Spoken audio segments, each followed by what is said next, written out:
नमस्कार दर्शक बंधु मु आकाश आपण मानक स्वागत करुच्ची आज एक नया भिडियो रे। तो पीएम किसान पोर्टाल रे गोटे बहुत बड़ अपडेट आसी। जदि आपण माने पीएम किसान योजना रे वॉलंटरी सरेंडर कर देइथिले ताहले वर्तमान आपण माने ताको रिकवरी करि परिबे बा आपण माने निज निजर अभियोग देई जदि वॉलंटरी सरेंडर भूल वशतः आपण माने करि दैचंती एवं पीएम किसान रो वर्तमान रो किस्ती आपण मानको मिलु नाही बा आपण मानकर सरेंडर हैला परे आपण माने भाबुचंती जे आपण माने योग्य हिताधिकारी अटंती किंतु भूल वशतः जदि आपण माने सरेंडर कर दैचंती तो वर्तमान ताको आपण माने रिकवरी करि परिबे। ए नै वर्तमान जाकी पोर्टाल रे गुटे बहुत बड़ा इंपोर्टेंट अपडेट आसी जाईची जे जेउ मानकर पीएम किसान रे पूर्वरु टंका मिलुथिला एवं सरेंडर हैला परे से माने टंका पाउ नांती ताले आज रो भिडियोटी को आपण माने शेष जाय देखंतु एवं आपण माने जानि परिबे जे वर्तमान जो अपडेट आसीची सेतरे बहुत किछि परिवर्तन हेची माने जेउ माने सरेंडर करथिले से माने वर्तमान जाकी पुणी थरे पीएम किसान योजना रे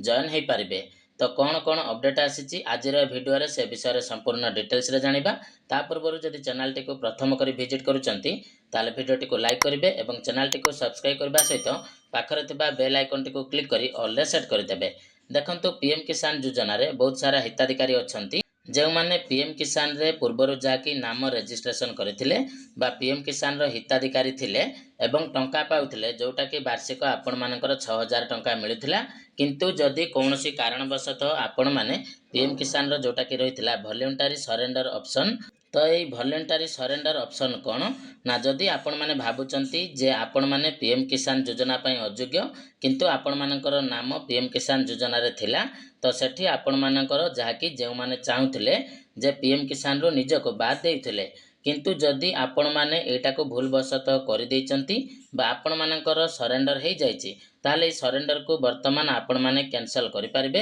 एवं आउ थरे पीएम किसान योजना रे आपण माने लाभ पाई परिबे। ताले देखंतु पोर्टल रे जाकी अपडेट मध्ये आसी जाईची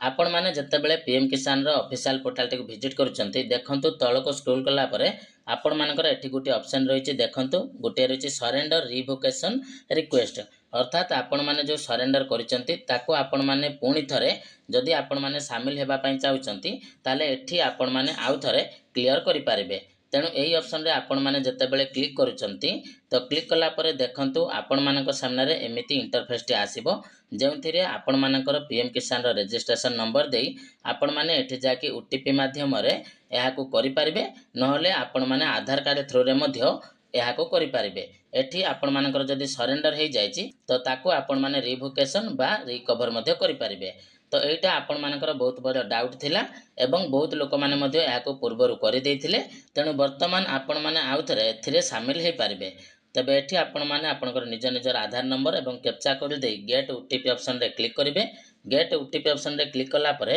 एठी आपण मानकर रजिस्टर मोबाइल नंबर जोटा रहिची तो सेही मोबाइल नंबर को आपण मानकर गुटे ओटीपी आसीबो तो सेही ओटीपी टी को देई आपण माने एठी पुणी थरे पीएम किसान योजना रे शामिल हेबा पई आवेदन करि परिबे। एहा सहित देखंतु ए जो सरेंडर ऑप्शन पूर्वरु थिला माने जेउ माने भी सरेंडर करि दैचंती तो से माने निहाती यार लाभ नेबा उचित एवं सरेंडर आपण माने करि सारिला परे देखंतु एठी आपण मानकर स्टेटस चेक करिबार ऑप्शन मध्ये अछि तने जो मानकर सरेंडर मध्ये पीएम किसान योजना रे हे जाईची एवं समानको टंका मिलु नाही से माने वर्तमान जाके रिवोकेशन करि परिबे एवं निजे निजे पीएम किसान रे आउ थरे शामिल हे परिबे। तने जदि भी आपण मानकर पूर्वरु सरेंडर हे जाईची ताले निहाती आपण माने कंप्लेंट करंतु